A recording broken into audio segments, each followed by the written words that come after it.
প্রথম আলো ও daily star কার্যালয়ে সন্ত্রাসী হামলার প্রতিবাদে এবং স্বাধীন সাংবাদিকতার দাবিতে নাটোরে মানববন্ধন অনুষ্ঠিত। নাটোর জেলা প্রতিনিধি মোহাম্মদ সুহান সরকারের পাঠানো তথ্যচিত্রে দেখুন বিস্তারিত। প্রথম আলো ও ডেইলি অফিসে হামলা, অগ্নিসংযোগ এবং লুটপাটের প্রতিবাদে নাটোরে মানববন্ধন ও প্রতিবাদ সমাবেশ করেছে জেলা পর্যায়ে কর্মরত বিভিন্ন প্রিন্ট ও ইলেকট্রনিক্স মিডিয়ার কর্মরত সর্বস্তরের সাংবাদিকরা। শনিবার দুপুরের দিকে শহরের কানাইখালী পুরাতন বাস স্ট্যান্ডে ঘণ্টাব্যাপী এ কর্মসূচি পালন করা হয়।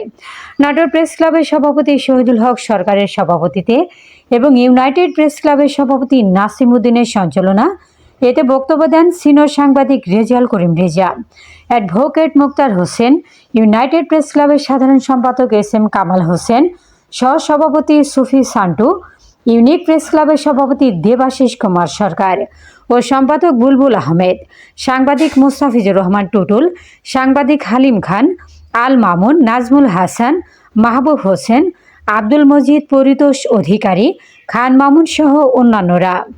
এ সময় বক্তারা বলেন, প্রথম আলো ও ডেইলি অফিসে হামলা যারা করেছেন, অগ্নিসংযোগ এবং লুটপাট করেছেন, তারা শরীফ ওসমান হাদির আদর্শকে ধারণ করে না।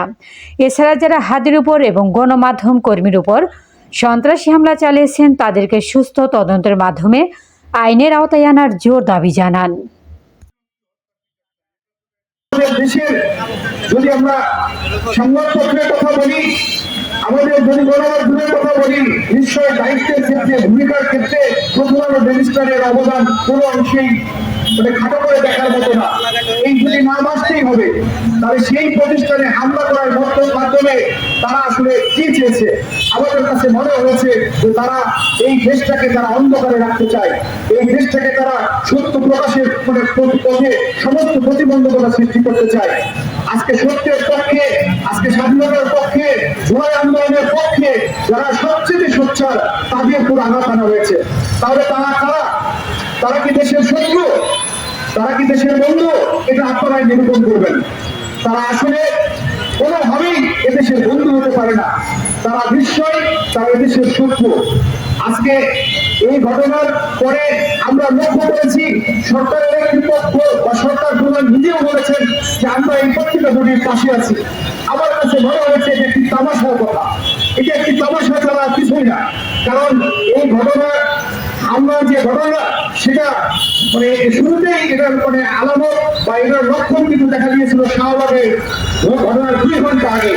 তবে 2 ঘন্টা আগে যদি এই ধরনের ঘটনা কোথায় মানুষের মুখে মুখে চলে আসে যে নয় দিগন্ত তুই রাজাকার, তুই রাজাকার, নয় দিগন্ত তুই রাজাকার, তুই রাজাকার, আমরা তখন নিজেদের মধ্যে বিভাজন তৈরি করেছি। আসলে সত্যিকারে আমরা বিভাজন তৈরি করে আমাদের কোনো লাভ হয়নি। আমরা কিন্তু সময় নানা সময় নির্যাতিত হয়েছি। আমরা এই লেজুর ব্যক্তি আমাদের বন্ধ করতে হবে। আমরা যদি কোনো দলের দলালি করতে চাই তো দল করাই উচিত, অ্যাক্টিভ ভাবে দল করা উচিত। আমরা সুবিধা মতো দলের চামচামি করবো, দালালি করবো, আর অন্য সময় প্রতিবাদ করবো, এটা কিন্তু ঠিক না। আমরা সকল সময়ে সকল সংবাদকর্মীর, সকল মিডিয়ার পক্ষে থাকতে চাই, সকল মিডিয়ার পক্ষে অবস্থান নিতে চাই।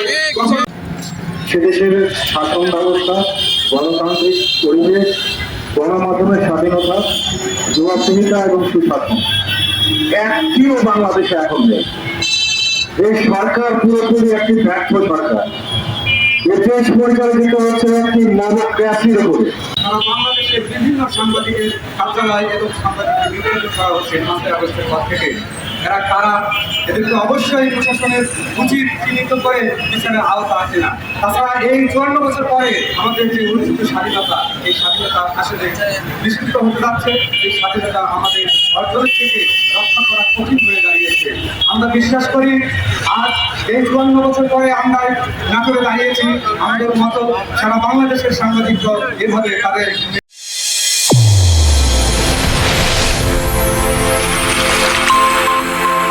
চ্যানেল A1 হৃদয়ের স্পন্দন।